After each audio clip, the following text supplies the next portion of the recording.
ग्रुपनि मोसाखावरि बिथांनो थाखाय मोसाफैनो थाखाय गुरैयै खावलायहरनाय जाबाय।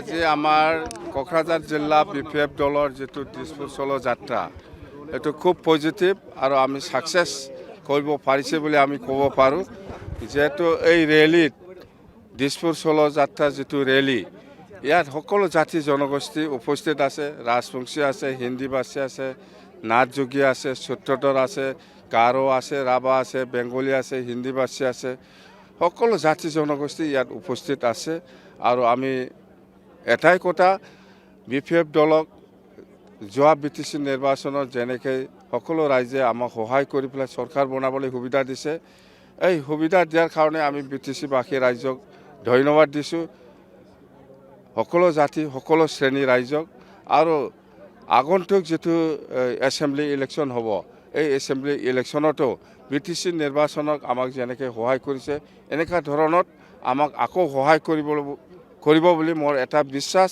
আত্মবিশ্বাস আছে যেটো আমি কৈ আছো যে চৰকাৰ আহক চৰকাৰ অহাৰ পিছত আমি ৰাইজৰ ওচৰত যেনেকৈ প্ৰতিশ্ৰুতি দিছে এই হিচাপত আমি কাম কৰি আছে এতিয়া এই 5 মাহত আৰু কৰিব আৰু অহা 13 তাৰিখ মাৰ্চত ভাৰতৰ প্ৰাইম মিনিষ্টাৰ নৰেন্দ্ৰ মোদী ডাঙৰীয়া আহি আছে নৰেন্দ্ৰ মোদী ডাঙৰীয়া অহা সময়ত যাতে সকলো জাতি জনগোষ্ঠী বা সকলো শ্ৰেণী ৰাইজে আগভাগ লয় তাৰ কাৰণেও মই আহ্বান জনাইছোঁ আৰু আমি কৈছোঁ বিটিসি বাসী ৰাইজক আমি কৈছোঁ আহ্বান জনাইছোঁ ভাৰতৰ প্ৰাইম মিনিষ্টাৰ আহি আছে প্ৰাইম মিনিষ্টাৰ আহা মানে বিটিসি বাসী ৰাইজৰ কাৰণে এটা লাখী বা ভাগ্যৱান বুলি আমি ক'ব পাৰোঁ যেহেতু আৰু প্ৰাইম মিনিষ্টাৰ আহা মানে বিটিসি বাসী ৰাইজৰ কাৰণে কিবা এটা লাভালাভ হ'ব আৰু কিবা একটা নিশ্চয় প্ৰাইম মিনিষ্টাৰ ডাঙৰীয়াই ভাল এটা মেছেজ দি যাব বুলি এটা বিশ্বাস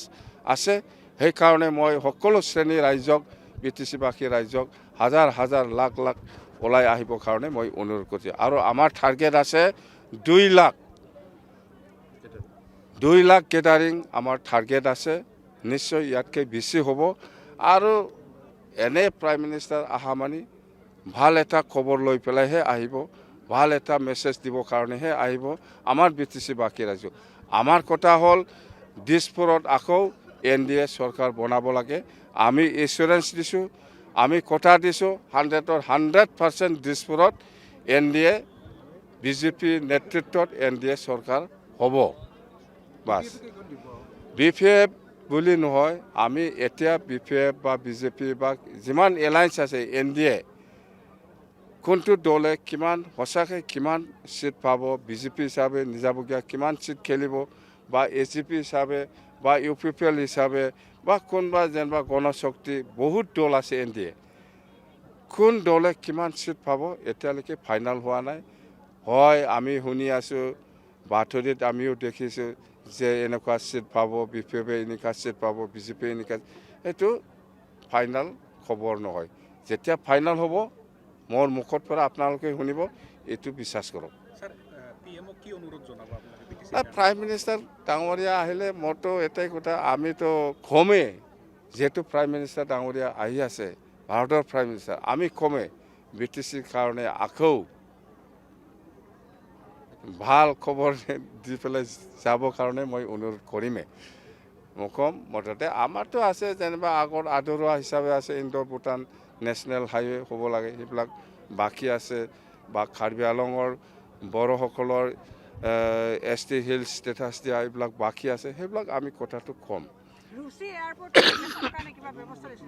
ৰূপসী এয়াৰপৰ্ট অলৰেডি চলি আছিলে মাজত অলপ বন্ধ হৈছে সেইটো হ'ল টেক অফ আৰু এই কিবাটো অলপ প্ৰব্লেম ৰানৱে কিবাটো অলপ প্ৰব্লেম আছে, সেইটো অলপ এক্সটেনশ্যনৰ প্ৰয়োজন আছে বুলি আমি শুনিছোঁ। এতিয়া নিশ্চয় সেইটো আমাৰ অসমৰ মুখ্যমন্ত্ৰী ডাঙৰীয়াই নিশ্চয় দায়িত্ব ল'ব।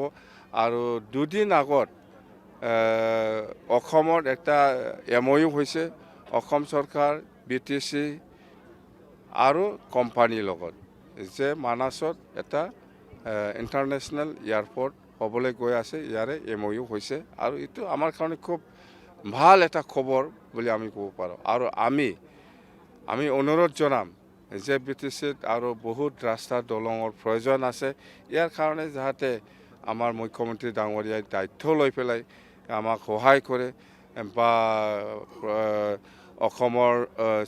ভাৰতৰ প্ৰাইম মিনিষ্টাৰ নৰেন্দ্ৰ মোদী ডাঙৰীয়াই যাতে আমাক দায়িত্ব লৈ পেলাই আমাক সহায় কৰে, এইটো কথাটো মই কমেই।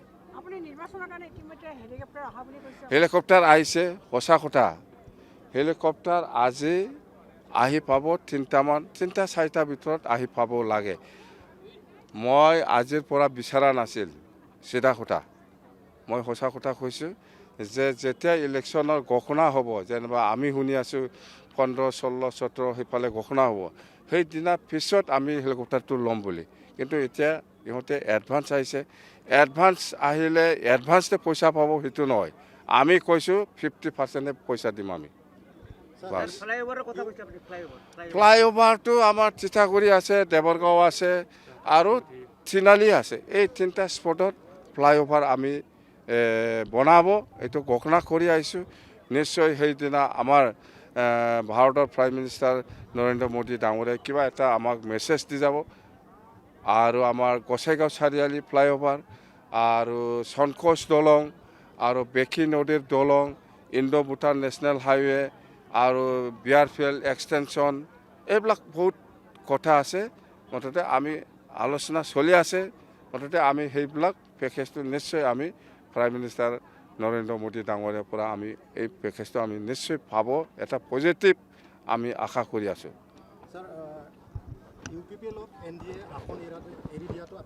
নাই, এইটো আমাৰ কথা নহয়। NDA আজিৰ দিনত NDA হিচাপে BJPয়ে নেতৃত্ব লয়, UPA হিচাপে কংগ্ৰেছে নেতৃত্ব লয়। তো আমি BPF দল হিচাপে আলোচনা কৰি পেলাই আমি BPFৰ কাৰণে কিমান চিট ল'ব পাৰে, এইটো আমাৰ কেপাচিটি। UPPলে আলোচনা কৰি পেলাই কিমান চিট ল'ব পাৰে, ইহঁতৰ কথা, ইহঁতৰ কেপাচিটি কিমান আছে নাই। আমি আমাৰ কেপাচিটি মতে আলোচনা কৰি আমি চিটটো ল'ম। এইটো আমাৰ BPF দলৰ কথা। আজিৰ দিনত UPPলে আলোচনা কৰি পেলাই কিমান চিট ল'ব পাৰে, ইহঁতৰ দায়িত্ব। এইটো হ'ল এলায়েন্সৰ নিয়ম।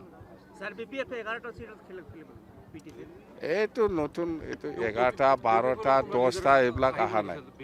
হা, UPPলৰ কোনোবা নেতা আহিব, সেইটো আজিৰ দিনত মই কনফাৰ্ম ক'ব নোৱাৰে। মুঠতে আমাৰ দলৰ কৰ্মীসকলৰ লগত, নেতাসকলৰ লগত বহুতে আলোচনা চলি আছে। নিশ্চয় আহিব, সময় আছে।